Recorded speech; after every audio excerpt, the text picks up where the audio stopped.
ہوا ہے. تو بہرحال یہ جو اندر احتجاج ہوا ہے اپوزیشن نے اس ظالمانہ بجٹ کے خلاف، غیر قانونی حکومت کے خلاف اور چوری شدہ مینڈیٹ کی بنیاد پہ بنائی گئی حکومت کی طرف سے پیش کیے بجٹ کے خلاف آج احتجاجی مظاہرہ کیا. ہم نے فلک شگاف نعرے لگائے، آواز بیٹھتی جا رہی ہے. اور یہ کوئی بجٹ تو نہیں تھا، بیسیکلی IMF کا ایک فرمان تھا جو انہوں نے ایوان کے ذریعے پاکستانیوں پہ لاگو کر دیا. سر حکومت کہہ رہی ہے عوام دوست بجٹ ہے، IMF بجٹ نہیں ہے، اپوزیشن ہے وہ بغض نکاری اور ویسے ہم پر الزامات وغیرہ بگاڑ کیا کہیں گے؟ دیکھیے عوام دوست اس میں کوئی ایک دلیل بتا دینا کہ عوام دوستی اس میں کیا ہے. کوئی ایک چیز سستی ہوئی ہے؟ ساری چیزیں مہنگی ہوئی ہے. انڈائریکٹ ٹیکسز علیحدہ لگائے گئے.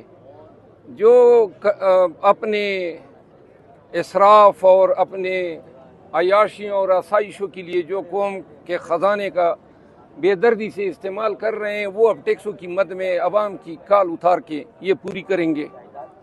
یہ بجٹ تو نہیں تھا نا. جو جتنے بھی روزمرہ استعمال کی چیزیں ہیں، چینی ہو گئی، تیل ہو گیا، برش ہو گئے، ٹوتھ برش ہو گئے، شیمپو ہو گئے، یہ میں نے چند چیزیں گنوائی ہیں، یہ ساری چیزیں مہنگی ہو گئی ہے. اور آگے سے 15% پنشن کی مد میں انہوں نے اضافہ کیا ہے. اونٹ کے منہ میں زیرے کے مترادف ہے. پاکستانی عوام جو ہیں وہ غربت کی لکیر سے تے درتے نیچے جا رہے ہیں. سوچ ہی نہیں ہے ان کو کوئی عوام کی فکر ہوتی. یہ عوام کی فکر میں اور محبت میں جو ہے انہوں نے حکومت لی ہے، بلکہ حکومت تو انہوں نے چوری کی مینڈیٹ سے بنائی ہے تاکہ پھر اللے تللے اور کھا پی کے اڑن چھو ہو جائے. سر آج بجٹ کا ایک عام سیشن تھا، آج میڈیا کو بھی بیٹھ اجازت نہیں تھی کوئی بھی انٹرویو کرنے کی کسی قسم کی. جہاں کھڑے ہیں یہاں دوپہر کو یہاں پابندیاں تھیں اور سیکورٹی سخت تھی. اس وجہ سے کہ میڈیا پر پابندیاں، ایک تو حتی عزت کا بل بھی پاس ہو گیا ہے پنجاب سے، اب سننے میں آ رہی ادھر بھی لا رہے ہیں. تو کیا شریف افضل خان مروت میڈیا کی آواز بنے گے floor on the house? Punjab میں جو ہیں وہ بھی چیلنج ہو چکا ہے، اور اگر ادھر لائیں گے آلریڈی پہلے سے ڈیفیمیشن آرڈیننس ہے تو دو قوانین بیک وقت ایک ہی سبجیکٹ کو تو کیٹر نہیں کر سکتے ہیں.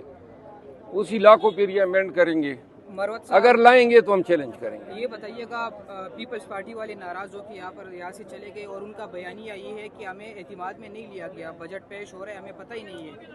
میرا خیال ہے اعتماد کی بات ویسے سامنے رکھ کے کر رہے ہیں، بجٹ میں اپنی حصہ مانگنے پہ ناراض ہیں. سر مستقبل کے حوالے سے بتائیے گا، خان صاحب کی رہائی کے حوالے سے بتائیے گا. کافی ٹائم ہو گیا اور مخالفین کے ابھی تو یہ